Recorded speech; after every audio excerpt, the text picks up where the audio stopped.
મહેસાણા વિજાપુરની શાળામાં મારામારીની ઘટના થઈ છે। રણાસરની આરકે હાઈસ્કૂલમાં હંગામો મચ્યો।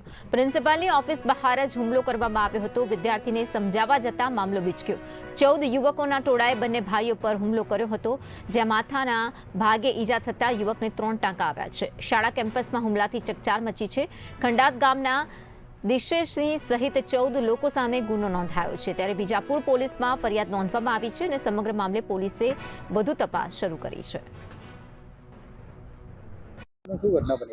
હું રણાસણ ગામનો વતની જ છું અને ગામ મારું રણાસણ છે। રાવલ દિલીપ કુમાર ચંદુલાલ અને અમારી બાણી પિંચી કરીને છે, એ 9મા ધોરણમાં ભણે છે રણાસણમાં, બરાબર છે। એટલે એને અવારનવાર છોકરાઓ એને છેડતીનો કરતા હતા કે આમ બોલ, અમે કહીએ એમ કર, આ કર, પેલું કર, બરાબર છે। એના અનુસંધાનમાં એને આવીને અમને વાલી તરીકે ફરિયાદ કરી। એટલે અમારો ભાણેજ અને એના 2-3 મિત્ર રણાસણમાંથી આરકે હાઈસ્કૂલમાં આવ્યા અને આવીને 2 છોકરા આમાં મળ્યા એને વાત કરતા હતા કે ભાઈ મારી બેનને કેમ તું હેરાન કરે છે। એટલે પેલા લોકો એમ કહેતા હતા કે અમે કોઈ હેરાન નહોતા કરતા અને ઝપાઝપી થઈ ગઈ, બરાબર છે। અને એમ કહીને ઓફિસમાં પ્રિન્સિપાલ સાહેબની ઓફિસમાં જતા હતા। પ્રિન્સિપાલ સાહેબની ઓફિસમાં જતા હતા અને એ લોકોએ બીજા લોકોને બોલાવીને અને પ્રિન્સિપાલ સાહેબની ઓફિસમાં જ લોકોએ મારામારી કરી અને મારા દીકરાને માથા ઉપર વાગ્યું છે, એને 5 ટાંકા આવ્યા છે અને આ બધી ઘટના બની।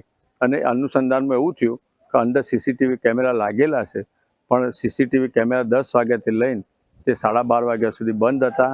એટલે અમને શંકાસ્પદ એવું છે કે સીસીટીવી કેમેરા બિલકુલ બંધ કરી દેવામાં આવેલા છે। હા, હું પટેલ આરકે હાઈસ્કૂલ રણાસણ, તાલુકો વિજાપુર, જિલ્લો મહેસાણાનો આચાર્ય છું, રાજેન્દ્રસિંહ વિહોલ।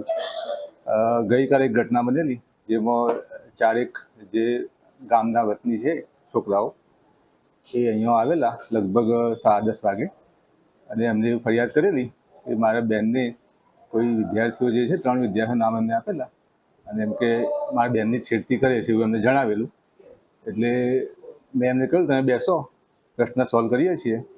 પણ મીનવાઇલ બહાર રોડ ઉપર કંઈક ઘટના બનેલી અને રોડ ઉપર જે છે તે ગામના લોકો અને વિદ્યાર્થીઓ જે છે બહુ ભેગા થઈ ગયેલા। અમારી સ્કૂલના છોકરાઓ અને ગામના લોકો અને બીજા કંઈક બહારથી પણ આવ્યા હશે, એ લોકો ભેગા થઈ ગયેલા। એટલે એમને શાંત પાડવા માટે હું અને મારા કલીગ જે છે ભણાસ સાહેબ બંને બહાર નીકળ્યા અને વિદ્યાર્થીને શાંત પાડતા હતા।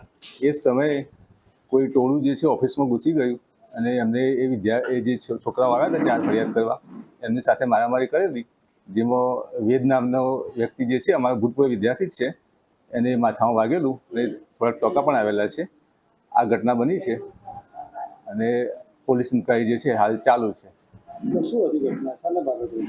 ઘટના બાબતે એવું એ જે 4 વેદ યશ અને એવું કહ્યું કે એમની બેનની છેડતી કરે છે કોઈ છોકરાઓ, ઈશારા કરે છે એવું બધું એમને ફરિયાદ કરી।